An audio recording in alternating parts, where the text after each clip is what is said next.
राष्ट्रपति द्रौपदी मुर्मू ने वक्फ संशोधन विधेयक 2025 को मंजूरी दे दी है, जिसे इस सप्ताह संसद ने पारित किया था।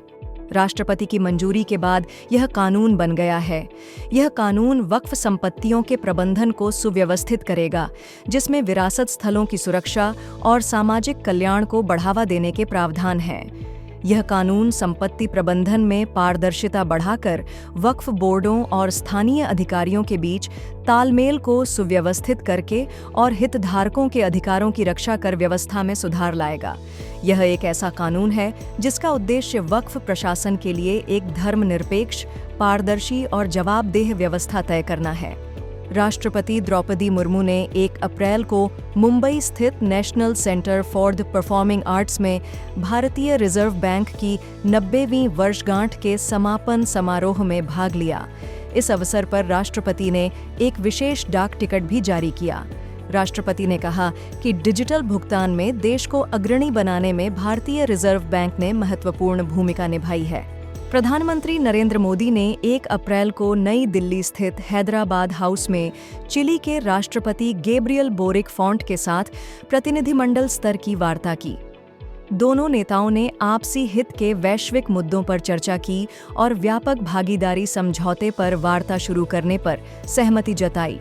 प्रधानमंत्री नरेंद्र मोदी 3 और 4 अप्रैल को थाईलैंड की 2 दिवसीय यात्रा पर रहे।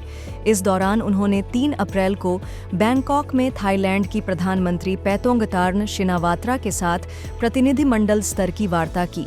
दोनों नेताओं ने भारत और थाईलैंड के बीच द्विपक्षीय साझेदारी को और मजबूत करने के तरीकों पर चर्चा की। साथ ही उन्होंने हथकरघा और हस्तशिल्प, डिजिटल प्रौद्योगिकियों और समुद्री विरासत सहित विभिन्न क्षेत्रों में सहयोग के लिए समझौता ज्ञापनों का आदान प्रदान भी किया। वहीं 4 अप्रैल को प्रधानमंत्री ने थाईलैंड द्वारा आयोजित 6वें बिम्स्टेक यानी बहुक्षेत्रीय तकनीकी और आर्थिक सहयोग के लिए बंगाल की खाड़ी पहल शिखर सम्मेलन में हिस्सा लिया। उन्होंने बिम्स्टेक देशों के बीच सहयोग के विभिन्न पहलुओं को शामिल करते हुए एक 21 सूत्री कार्य योजना का प्रस्ताव रखा। केंद्रीय मंत्रिमंडल ने 4 अप्रैल को भारतीय रेल में 4 मल्टी ट्रैकिंग परियोजनाओं को मंजूरी दी, जिनकी कुल लागत लगभग 18,658 करोड़ रुपए है। नई दिल्ली में मीडिया को जानकारी देते हुए केंद्रीय सूचना एवं प्रसारण मंत्री अश्विनी वैष्णव ने कहा कि ये परियोजनाएं 3 राज्यों महाराष्ट्र, ओडिशा और छत्तीसगढ़ के 15 जिलों को कवर करेंगी और भारतीय रेल के मौजूदा नेटवर्क को लगभग 1,247 किलोमीटर तक बढ़ा देंगी। केंद्रीय मंत्रिमंडल ने 6,839 करोड़ रुपये के कुल परिव्यय के साथ वाइब्रेंट विलेज कार्यक्रम 2 को भी मंजूरी दी। इस कार्यक्रम से अंतर्राष्ट्रीय भूमि सीमाओं से सटे ब्लॉकों में स्थित गांवों के व्यापक विकास में मदद मिलेगी। रक्षा मंत्री राजनाथ सिंह ने 3 अप्रैल को नई दिल्ली में आयोजित सेना कमांडरों के सम्मेलन को संबोधित किया।